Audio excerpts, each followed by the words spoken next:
and welcome to episode 17 of From Paper to People, Ancestors Alive Genealogies podcast. I'm your hostess with the mostest, Carolyn Nee Lachlan, and this week we have a special treat, less of me and more of somebody else. We're going to hear firsthand about one man's journey through over a decade of research that has led him to a new level of self-awareness through folklore, standard research, DNA, a bit of cooking, and understanding of the value of his own strength from his ancestors' trials. Here now is the interview. Hey, everybody, and welcome to a first in From Paper to People. It is an interview. Yes, a promised interview. I said I would do it, and now I'm doing it. And I'm interviewing my friend, Christopher Harris. And I'm going to let you, Christopher, tell everybody how it is that we met, because my memory is not all that good sometimes. And I kind of remember and kind of don't remember how we met. So tell everybody how it was that we met. Sure. Hello, world. I met Carolyn through, I believe, it's Random Acts of Genealogical Kindness. It's a group on Facebook where researchers help others who have experienced brick walls, want to break through their family trees, or might be stumped, or might need some help, reading an illegible handwriting from the 19th century. Nonetheless, I met Carolyn through that Facebook group, and we had so much in common. We had energy, and we just bounced off ideas from one another. And I knew from that point that, we were going to be friends. And the rest is history. We've been helping each other from time to time, commenting on each other's posts on Facebook. Carolyn's a cool person. And yeah, that's how we met. And then there was another weird part to it. I wanted to find out whether or not we were related. Right. And so we tested. I gave you my GEDmatch number, and I said, let's test. Mm-hmm. And we weren't related. And I said, right. But then there's my cousin Raymond. And why don't you test off my cousin Raymond? And you are related to my cousin Raymond. Yes. I am. It's just totally a bizarre and cool thing, but it's the way it works. And so you are, in fact, my cousin's cousin. Correct. Yes. So that's kind of interesting. I was thinking it was a personal connection. I didn't remember that it was actually through, as I like to call it, Rayogic. Yes. That's what I like to call it, because it just makes me laugh. I mean, it just makes it easier, and it's a lot less in the way of syllables to kind of churn out all at once. So that's kind of cool. So that's really good. So tell everybody also, who are you, Christopher? Sure. What do you do in this world? I know that I've seen that you have shot some amazing urban decay photography, and I know that you shoot with those little cameras that fly around in the air and scare people. So what do you do? Sure. On my free time, so originally I'm from Gary, Indiana. Like most Rust Belt cities like Detroit and Cleveland, have a lot of urban decay. So on my free time, I like to capture the essence of the city in that aspect. I am also a remote pilot for unmanned aircraft, drone pilot. So I do own a DJI Phantom 4, and I definitely take advantage and get some pretty awesome shots of the city with my DJI Phantom 4 Pro. So. It is some really good stuff, and I really enjoy it, because I'm a photographer too. That's something I don't really talk about on the podcast, but mine is definitely from the ground. From 5'6" down is where I shoot. And I don't even get up on like park benches. I just don't even do it. But I really appreciate your work. So let's get to sort of where you're coming from, and tell me and everybody else how it is that you got started in genealogy. How old were you when you found that this is something that you were interested in? Sure. Okay. No. So this question. It's some people may take it as funny. Some people may take it, however they pick it up. But to be candid, actually, when I was 17, it was 2006. I was preparing to go to college. Filling out paperwork and applying for scholarships. And my mother had told me, "Hey, my father, my grandfather, my maternal grandfather, was supposedly to be a quarter Native American, and she said, maybe you should research, his family tree." She didn't know much about him because he was not really in her life. So, I mean, it intrigued me because, I've heard that story from that side of the family before. So I said, you know what? Yeah, let me check that out because maybe, I can be affiliated. We could be affiliated with the tribe. Maybe I can get a scholarship. and nonetheless, I started researching and I just got hooked.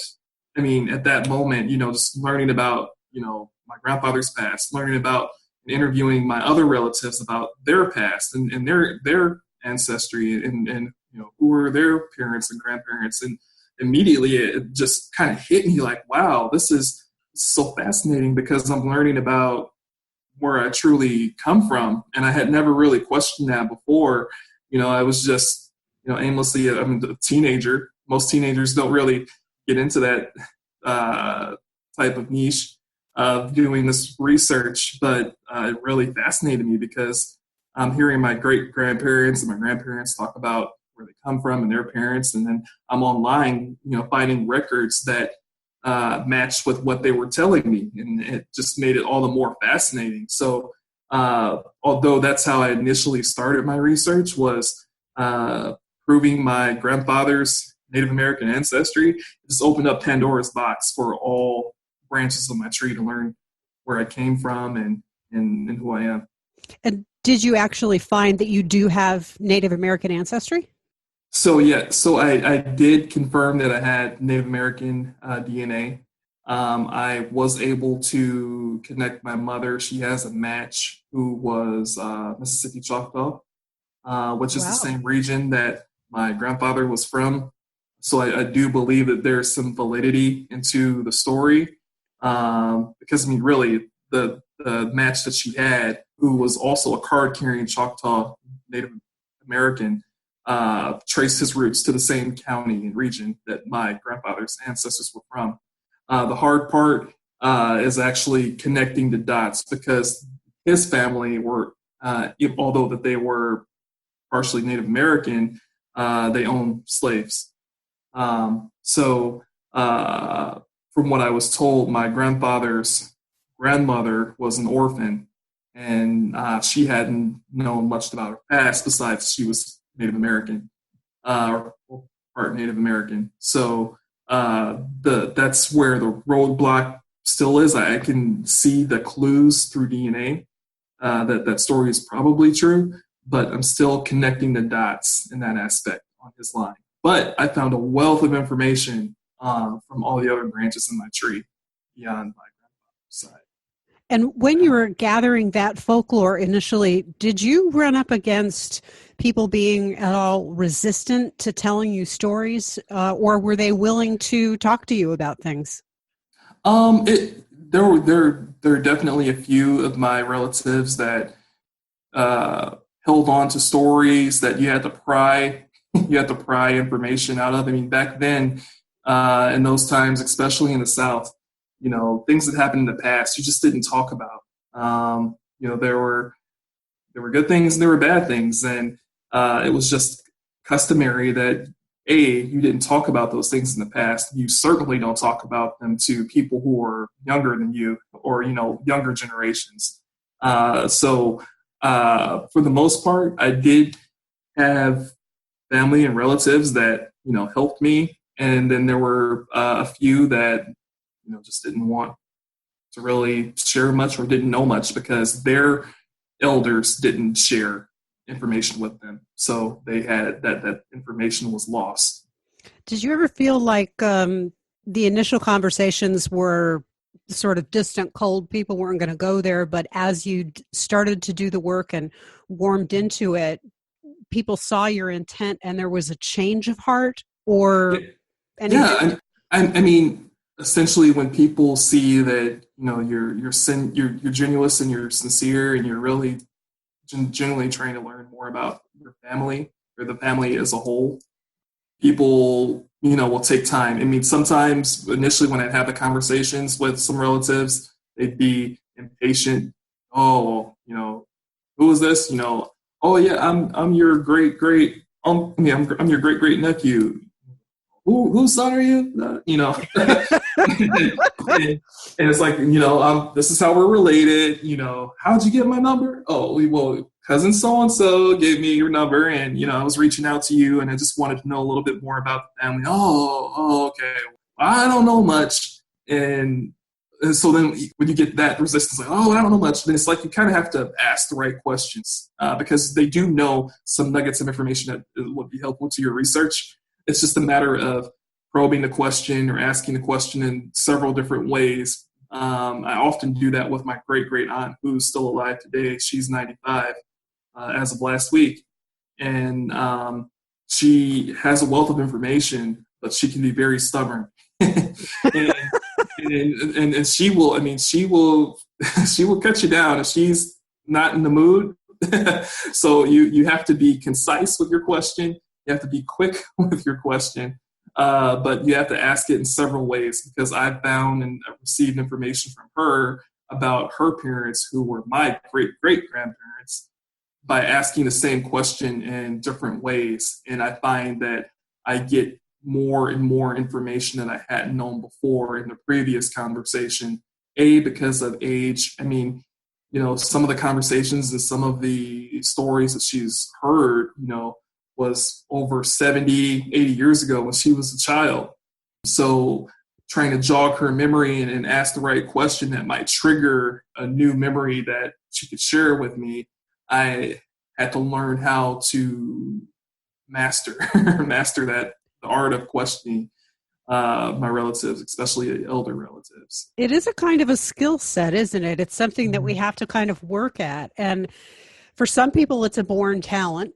And that's really great. But for other people, it's definitely something that you have to work at. And you kind of have to be, a bit smooth and suave. Because if you're not, you can definitely get doors shut in your face. Oh, yeah. Definitely. And do you feel like you've done something irretrievable with anybody? I can't say I've done anything irretrievable. It's just more so patience. You can tell the tone in someone's voice when either they're not wanting to have a conversation because they're either busy or they have something to do, or you can just feel that tone. And when I feel that tone, there might be questions that I really desperately want to ask, but I don't ask at that time. I'll wait and then I'll call them back a couple weeks or maybe a month or two later and follow up. But I never want to bombard anyone with all the questions I ever have that I've wanted to know about, because it can be overwhelming, and then they may not have the patience to ask or answer all those questions. So you usually get the vibe when someone's really in the mood to share information and have that and jog their memory and their history and what they know from their ancestors and relatives. So do you take notes? How do you organize your work, I guess is what I want to ask. Do you keep notes on individual people on the questions that you've asked them, or how is it that you score yourself? Yeah. So I'm glad you asked that. So recently, within the last year, I began to compile my notes on Google Drive. And what I do is I create a folder for a particular ancestor or a particular family line or branch. And what I do is any interviews that I have with relatives, I now try to record them. Before, there were conversations that I've had in the past that I wish I had recorded.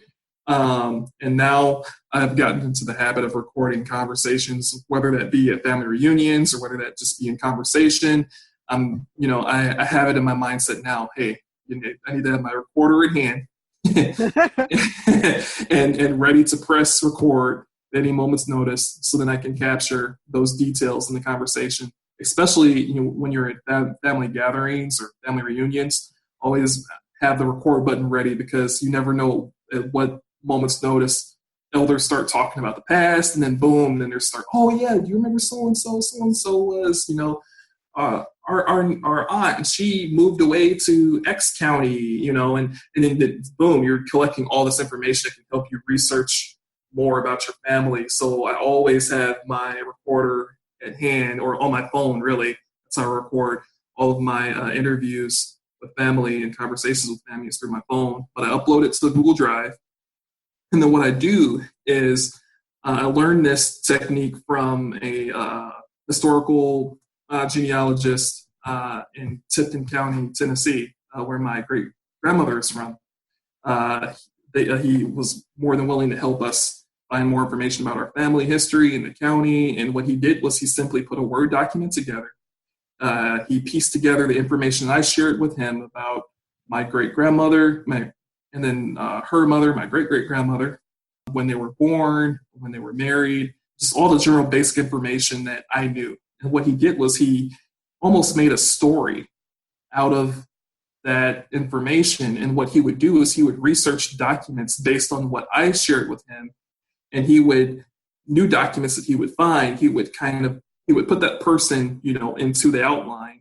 And then, right, when they were born, when they were married, what children they had. Nice. And basically, he built more and more of that story with all of my ancestors beyond my great-great-grandmother, to where you can kind of see, the different branches of my tree beyond, I've had a bad habit of only being concerned with my direct ancestors as opposed to tracing, their siblings or their children and then their children's families and so on and so forth.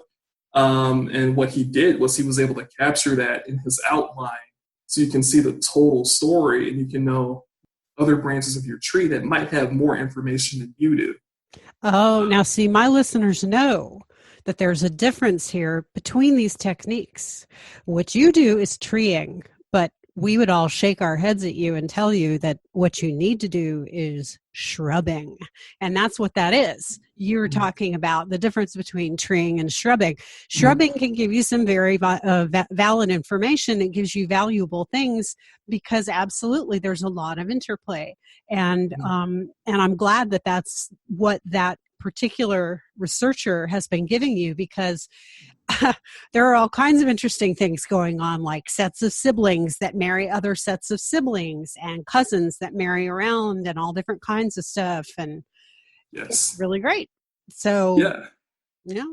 So, and to add to that, one step further that I've taken beyond that technique with just gathering sibling information is that I've also been gathering information on, I guess, what is it? The fan method, friends, associates, neighbors. Yep. Because what I found over time during research, now I can say for 12 years, is that honestly, ancestors or close family that I was searching for years was really right next door or within 3 to 4 pages away from my direct ancestors that I had known, all along. And I'd researched for years, and then later I'd have an epiphany and find out the other members of my family that I was researching for was really 1 page over or 3 pages over. Yeah. So really it's important that you study the birth locations because, for example, if you have ancestors that were born in Arkansas and then you have and your great-great-grandparents say that they were born in Alabama and their mother and father were born in Alabama. And, you research, a page or two, away from your direct ancestors, and you see that everyone is born in Arkansas, or Tennessee, and then you see a cluster of people born in Alabama, maybe a page or two away. I mean, if they have the same last name, that should be, a dead ringer, but still, it might be worth researching that, that family that has the same birth location as yours, because there might be something there. And that's what I found time and time again on all branches of my tree, is that I've researched so hard in other locations, and really the people that I was looking for was right under my nose. Absolutely. And that goes to something that I think we'll talk about in a minute. That is really important in the difference between the way that you and I have to research when we're talking about our own individual families. I am interested in talking for a minute about what you've learned for yourself, about yourself, Sure. digging into this work. Because now tell me again how long this has been for you? 12 years, 12 since years. 2006. Nice. Okay, so 12 years of you now has been invested in this work, and that's 12 extremely formative years in who you are as an adult. What has it changed about the way that you look at yourself, the way that you look at your family structure as a whole, and your family members as individuals? Sure.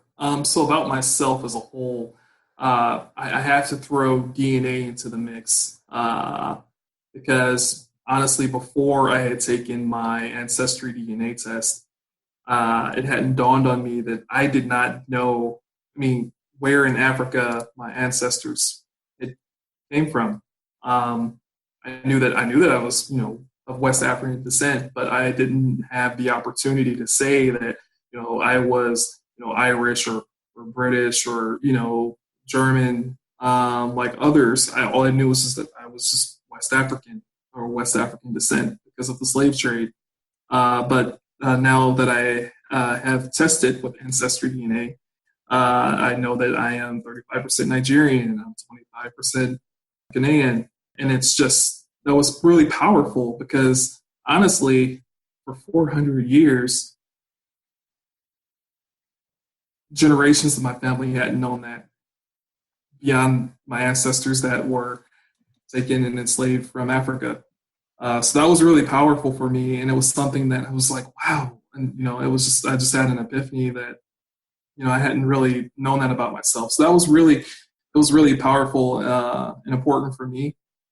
And as far as my family is concerned, I realized that I have a lot of family stories that when you research, you really see the strength of your ancestors and how you got to where you are today based on the issues and the strife that your ancestors had overcome in order to get you to where you are today. And, I could share a few stories later on about what I've learned about my ancestors.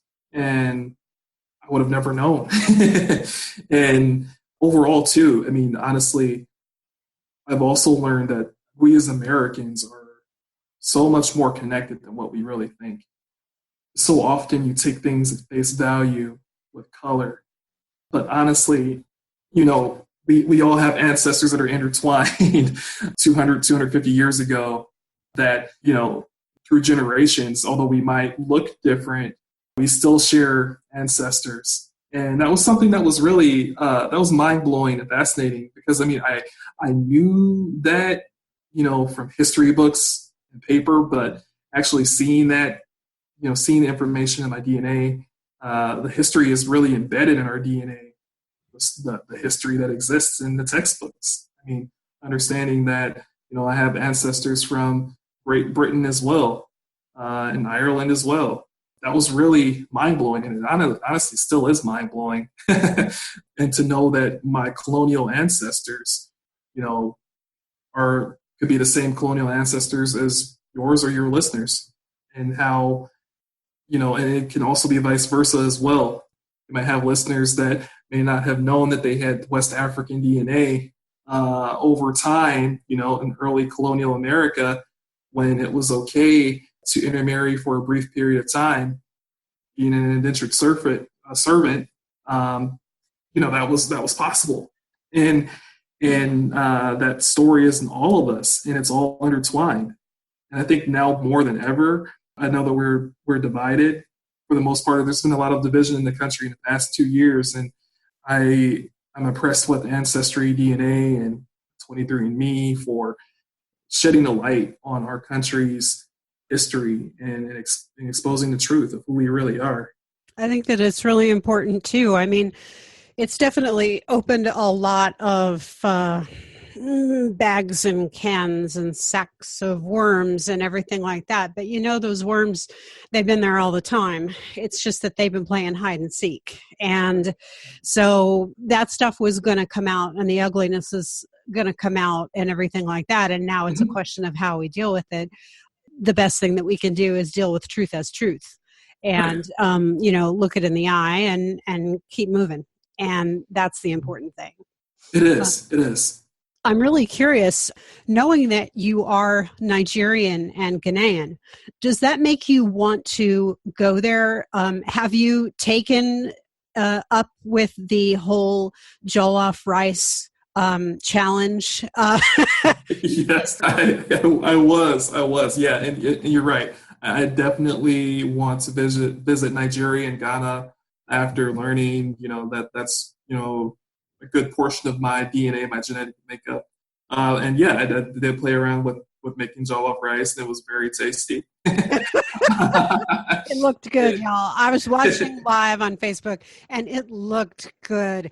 And just for those of you who don't know, there is a big competition as to which country has the definitive jollof rice recipe. And so people get very competitive in a very fun and loving way about it. And it's really, really funny. So it was really enjoyable.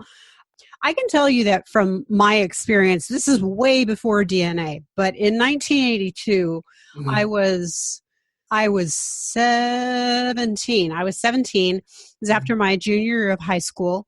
And we all hopped on a plane, my family and I, and we went over to Ireland. And we knew that the family was from Derry, which is Northern Ireland, way up north. Yeah. And we flew into Dublin, and we drove, and we looped up through Derry, and then we flew out of Galway. And we were looking for paper records, which are very hard to find on Catholics from Northern Ireland because a lot of things got destroyed. And in particular, it was unfortunate for my family because the parish church that we were from had been burned. And so the records were gone. But we did get to stand in the ruins of the church where my ancestors, my fourth great-grandparents, I believe, would have been married, or was it my fifth? Well, anyway, everybody back from there would have been married, baptized, you name it. And it was, barely as big as a tiny apartment in Manhattan. It was a very small space. And the roof had been taken off long since. So it was just a bunch of stones, basically. The thing that was weird that I think everybody needs to have is I remember getting off the airplane. I had bright red hair at that time and blue eyes and very, very, very fair skin. I like to refer to myself as professionally white because I turn purple and throw up in the sun. And I remember getting off that plane and looking around me and seeing people who looked like me. I mean, like everybody looked like me. It was either jet black hair with the blue eyes, or it was brown hair with the blue eyes, but it was all the fair skin. And it was so strange because I had, and I come from a country filled with white people. So it's not like I'm, a minority or anything. Right. Nevertheless, there was a particular kind of sameness there that was fascinating to me and that showed me, wow, I come from here. Yeah.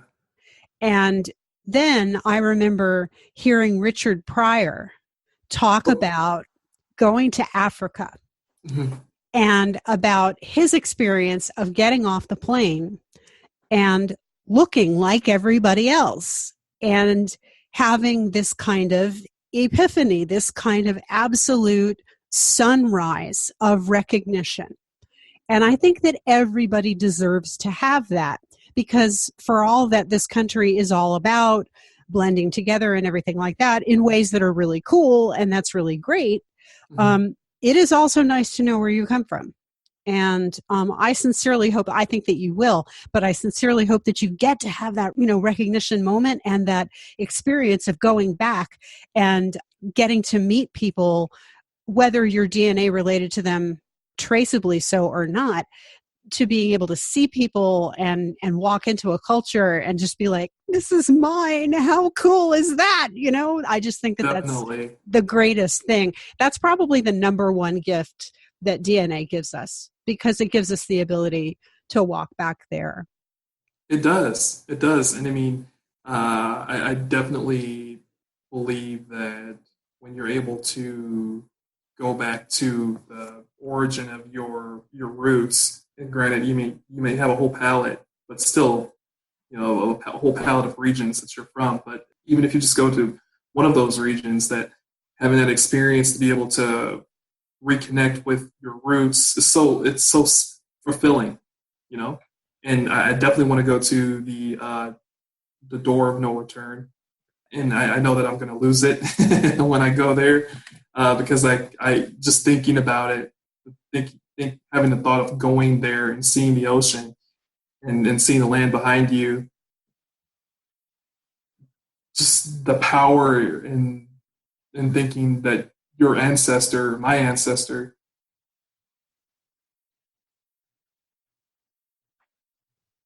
that they were going to an unknown land. They had no idea about change, leaving their homes behind. And over hundreds of years, I'm here where I am who I am today. And just making that full circle, that I just know I'm going to lose it. And I'm looking forward to just having that full circle moment in my tree myself. Just having that experience. I think that that's going to be an amazing thing. I have a lot of requirements of this government, and one of them is that every African American gets free DNA testing. Yeah. And that's one of my requirements. And the other of my requirements is that everybody who is African American gets to go there and gets to go and visit the countries that their ancestors were stolen from. And those are things that I think are key. I think that would be the most powerful statement, that our country is acknowledging the past and attempting to make it right. Absolutely. To make amends and for us all to move forward. I completely agree. I think we had some conversation about that too in the past, about DNA tests and how that should be free for people who are descendant of slaves. Yeah. I think there are a lot of reparations, a lot of levels of reparation out there. I mean, I think education is one. I think that employment is another. I think that all of the things that have been denied people systematically for generations, I think those are things that are all on the table. I think that identity is number one. I think that's very important. Exactly. I think that brings me into another question that I wanted to ask you. Sure. I think I've picked up some things about what it is that people need from me as a white researcher who, on some lines, can go back to seriously the year 500. Yeah. Because after a while, it's like, just go to Wikipedia, see who's the next, whose parents are who. And I'm going back to some Russian prince and his Swedish queen wife in the year 500 and whatever. Yeah. And it's just God, this is nuts, And it's all been done for me, and that's really easy, And it's Wikipedia, so you got to take it with a grain of salt. But pretty much, when you start to get into the British royalty type thing, that makes it a lot easier. And today being the day of a British royal wedding, would better bring that up. Yes. So that's pretty easy for me. But when I can do as much of my work as possible based in all of the records that are there that are, made by white people for people, that helps me, I think, to be of service to African Americans, to particularly my cousins who are looking, because we know that there is something called the brick wall, that it is basically a big fat wall that is in 1870. It is possible to permeate back past that, but it's very, very individual. It depends on who has left names in wills and things like that. Correct. and who actually did have free ancestors of color, which is not the most common thing in this country, Right. before the Civil War. Correct. What is it that you find useful when you're working with European American or white researchers, people that you're related to, or people who are somehow in possession of records that can be helpful to you? What is it that you need from them? Sure. Mainly probate records. Probate records are important. I mean, I know that there are some states that have probate records that are more accessible online than others. But when I find myself researching my ancestors beyond or before 1870, that's the first item I'm looking for. And actually, let me backtrack. Before I get to probate records from my white relatives, what I do and what I try to confirm with is I go to the Freedmen's Bureau on Family Search. I go through their database. The Freedmen's Bureau, if your listeners don't know, essentially was set up by the federal government in Reconstruction as an attempt to manage these now millions of slaves that are now free in the country, to ensure that that they are in fair labor contracts, that they are able to have licensed marriages, that's documented and captured. It was really a stepping stone for African Americans during Reconstruction to start a new life and be included in general American society. Although we know that there were some stumbling blocks along the way, the important piece with the Freedmen's Bureau records is that it really gave a unique perspective into the former enslaved person's life in their past. And I'll take one branch of my family, for example.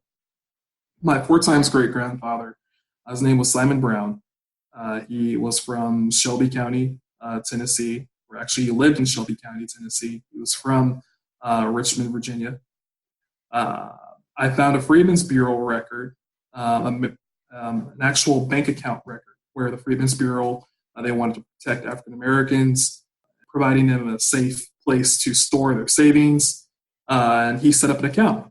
And before the era of PINs and passwords, you were asked questions about your personal life, and if you could verify those questions, and you have access to your account, and you could prove your identity.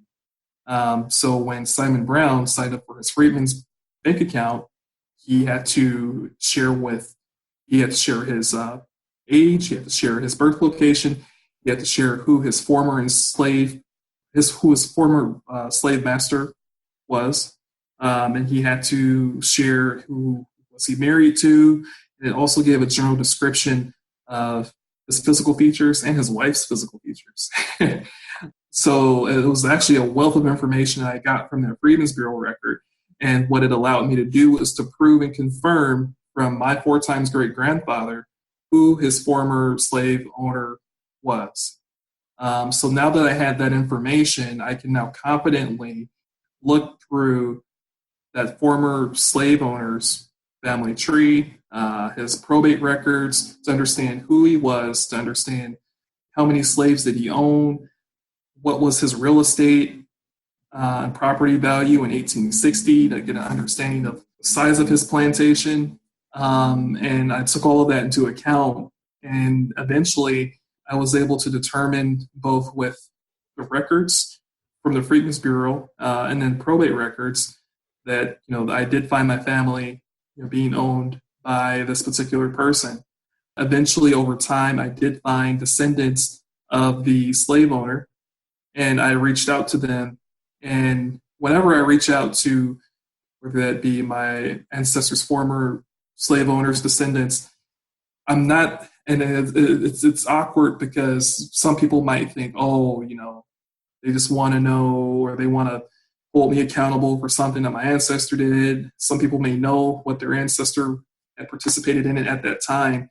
and I'm never I'm never trying to make anyone feel like they need to be held accountable for their ancestors, because what they've done in the past is the past. I just want to know more to help put my story together, because honestly, there are times when it's hurtful that I have to trace my family through probate records, and then I see other family trees that go on like way beyond, and in the 17, 16, 1500s, and that was taken away from me. And any small tidbits of information, whether that be just general stories that you might have heard, or migration patterns, is absolutely critical for my research, because honestly, beyond 1870, surnames are out the window. Oh yeah.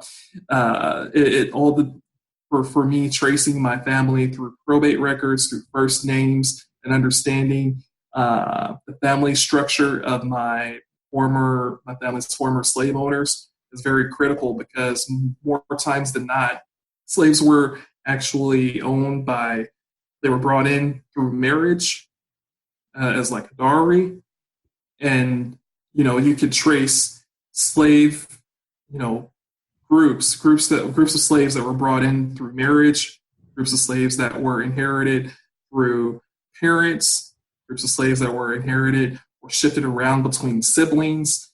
Knowing all of the family structure of the former slave owner is very critical in my research, because what I do is I'm pinpointing, where were those people born? Where were their parents born? Where did their children migrate to? Because what I'm going to do is then I'm going to cross-reference my DNA matches with those birth locations.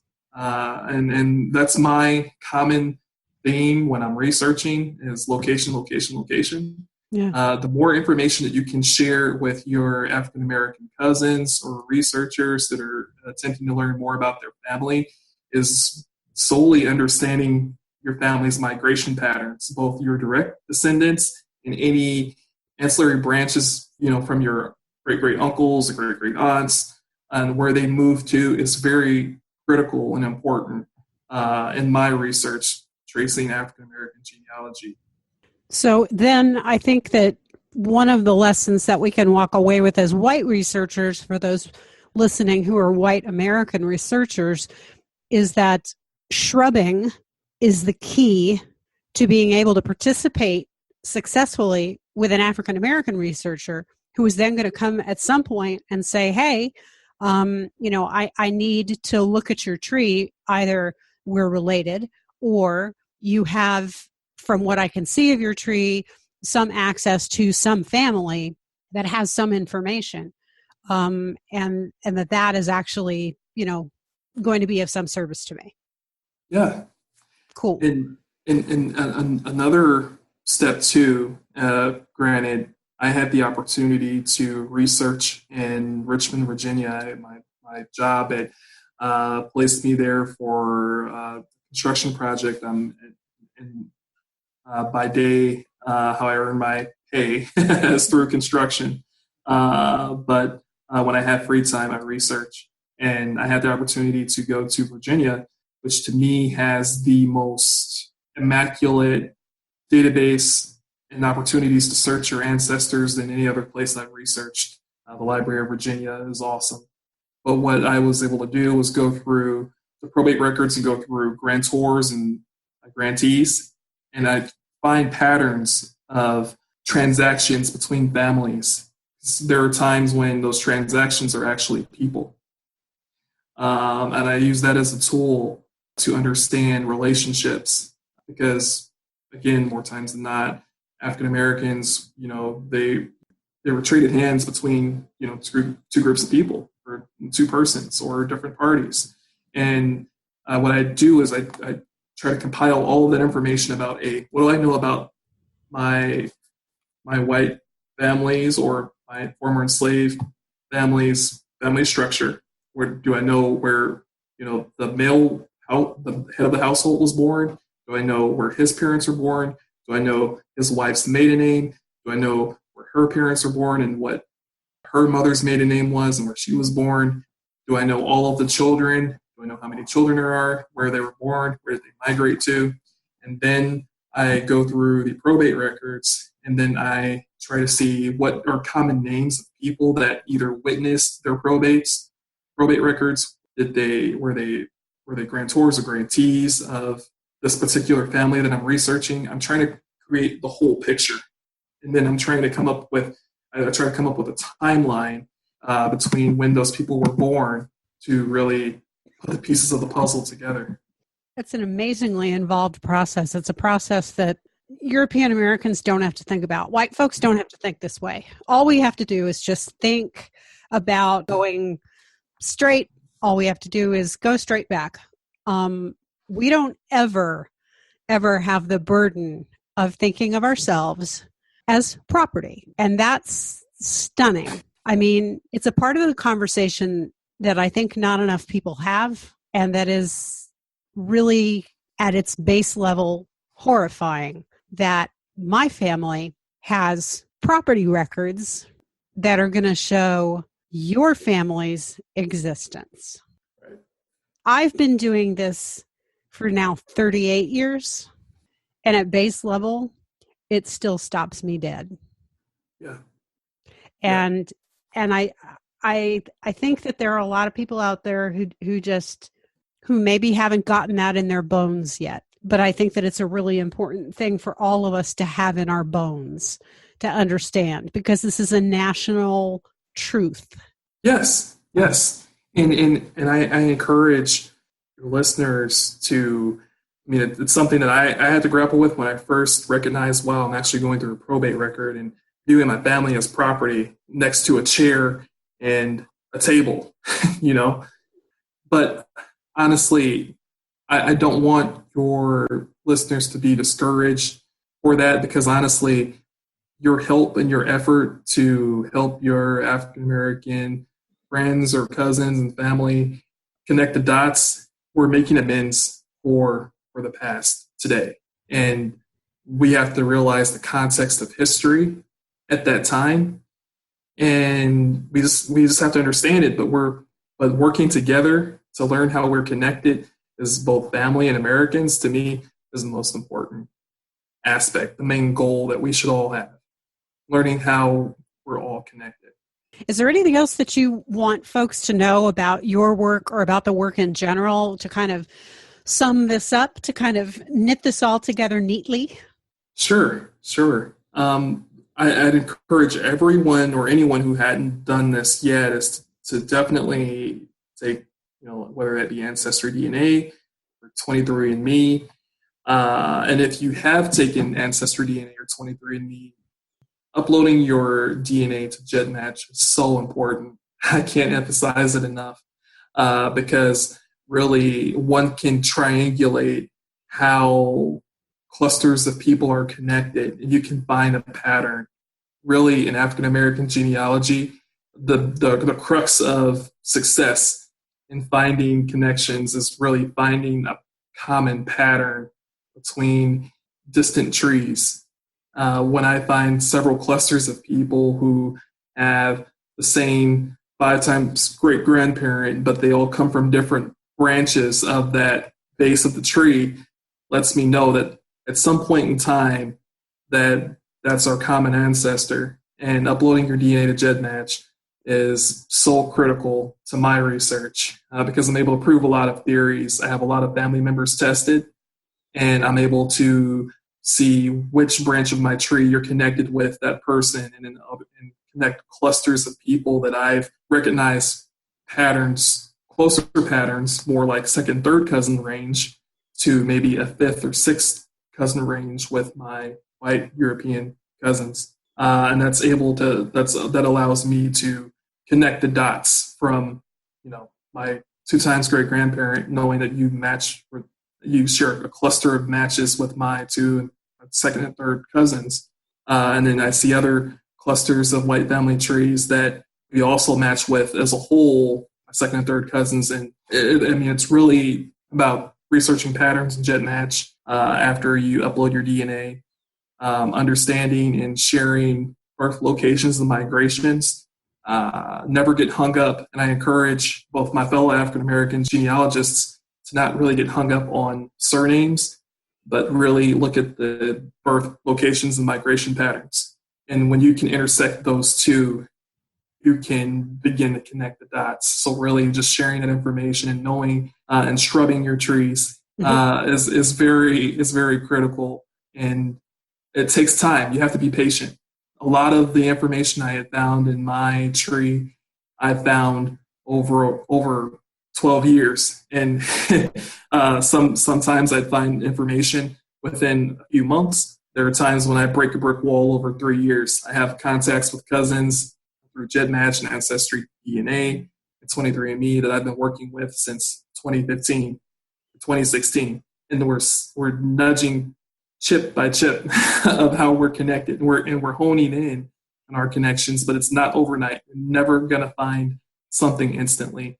But as long as you understand you have to be patient and that you have to weed down several theories after you narrow down how you may be related, you just have to be patient, and eventually your common ancestor will come to light, and you'll be able to have success in helping your African Americans or yourself in your own research. Awesome. Now, I do have a bonus round question for you, and I appreciate you, Christopher. I appreciate you taking some time with us today because, there are plenty of things that you could do of a Saturday, and I appreciate you being open and honest today, talking about all the things that we did. Is there anything else that you had thought about since I talked with you ahead of time that you wanted to say today? Sure. Actually, there were a lot of stories. I'm sorry. And there's so many. I mean, it goes back to my grandfather and starting off in 2006, with discovering myself and my ancestor stories. And there were so many stories that I hadn't known that really the title of your podcast, From Paper to People, honestly, that's really what I did with understanding these people who were, on names and census records.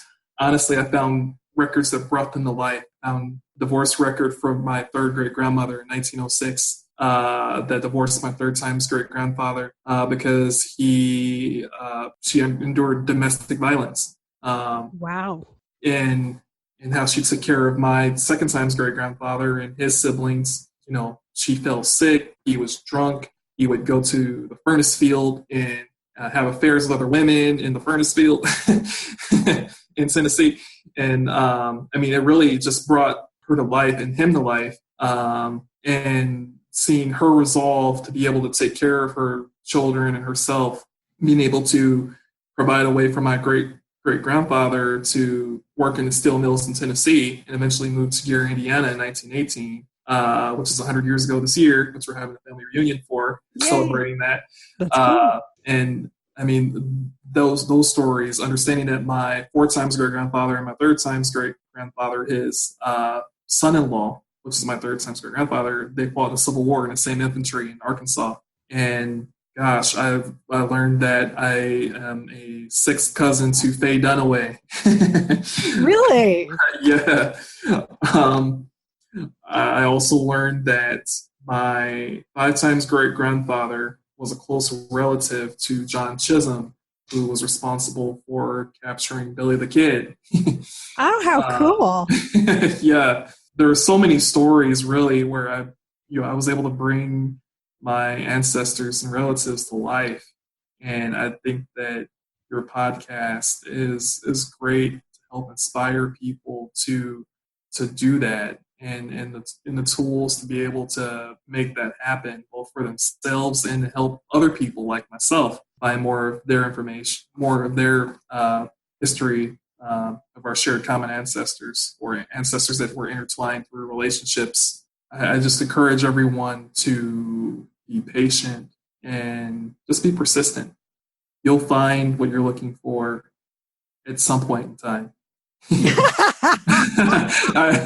I hate to be vague, but I wish I could give you a deadline or a due date when you find that ancestor. But honestly, I think that's what keeps us all going, right? Is that Yes. you have a puzzle and you're trying to solve it. and you're looking at it in different ways and different angles. And then when you find that person or that ancestor, it's so satisfying. And it's, you know, with you get some kind of endorphins, you know, that just are released, and then you're even more addicted to finding more ancestors. And I think that that's what keeps us going, regardless of how many brick walls we may have.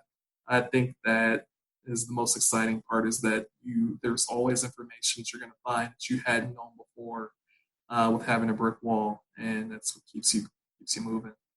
Thanks so much again to Christopher, and thanks to you all for listening to our first ever interview.